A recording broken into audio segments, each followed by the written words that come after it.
Does this sound like your child? The mother of an 11-year-old shares that her concerns for her child are memory retention, task retention, reading fluency, and math problems. They have worked with a special education tutor and have seen some improvement in reading fluency and comprehension, but the child is still forgetting to use those skills in school. So forgetting probably because there are so many things going on at school. It's not like being one-on-one with your tutor where you're focusing on one thing and you can really concentrate. There's not a lot of other things that are going on where you might have to screen out distractions or keep track of other things that are going on. So when I read these concerns, memory retention, for example, I think of a couple of different things. It could be memory retention, which is you ask your child to do something, maybe to go upstairs and get their sweater and their soccer shoes, and then come downstairs and grab a box of juice for the soccer game. And maybe they get upstairs and maybe nothing happens, or maybe they manage to get their soccer shoes but don't have the sweater or the juice box. So that is an indication of issue with working memory. Working memory is our ability to hold information in our minds while we think about it. It's also the kind of thing that we need to, the cognitive skill or the mental process that we use to keep track of where we are in solving a multi-step math problem. So those two things suggest that there might be some issues. She spoke about math problems as an area of concern, and those would be two things that would fit together. Now, when I also then combine memory retention with task retention, that's usually more of a long-term memory issue. And so it might be both in this case. And one of the things that we know has happened since COVID is that there has been a decline. Following return to school, children's memory skills, especially verbal memory, but both verbal memory and visual memory, are significantly weaker than they were prior to the pandemic. So that's something that we're hearing all the time these days. And when parents or teachers say things like, we discussed that yesterday. What did that information just go in one ear and out the other? That's pretty much what's happening, is that ability to retain things. The ability to learn a task and then remember how to do it days or weeks later is a great example of long-term memory and something that kids are struggling with. What do I do after I do that? What's next? And that can be a combination both of working and long-term memory. Reading fluency, probably not directly related to long-term memory, but certainly could have a number of reasons. And again, working memory could be a culprit here. When we are reading, what we're doing is we're taking in pieces of information. So I'm reading the text.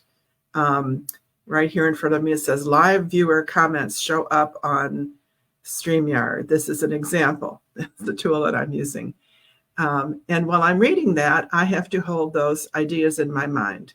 I have to see if they make sense. Do I know what comments are? Do I know what this is an example of? Do I know what live viewer means? And if I have some live viewers, I hope you will make comments because I will be able to respond to them. And so I'm holding those things in my mind in working memory. And that's our conscious processing.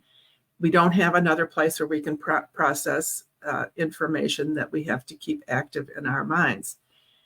So reading, and especially reading comprehension, but also could be to a degree reading fluency, could be impeded by weaknesses in working memory, just as the math problem solving, just as memory retention might be. Now, it could also be other cognitive processes. One would be processing speed. Processing speed is the rate at which we can respond to something, recognize something, give it meaning, decide how to respond. And so that is something that could very well be at the root of these kinds of issues, and would impede the ability to develop reading fluency. Not necessarily, but it also could, combine with one of the things that we see all the time is kids who struggle with both processing speed and working memory. And it's a kind of a double whammy, because what's happening is that it takes them a longer time than average. And by the way, processing speed has nothing to do with intelligence. So these can be very bright kids who still struggle with this. But it takes them a little bit longer to process, to figure out what something means, to figure out what they're going to do about it. And by the time that they've done that, they may have, at that point, really be struggling to hold it in working memory, because working memory capacity is so limited. So they may lose track of the conversation. They may miss pieces of it that will stump them and slow them down in terms of their reading fluency, because they're missing pieces and having difficulty understanding. The other thing that's really important to understand about cognitive skills is that they need to work together.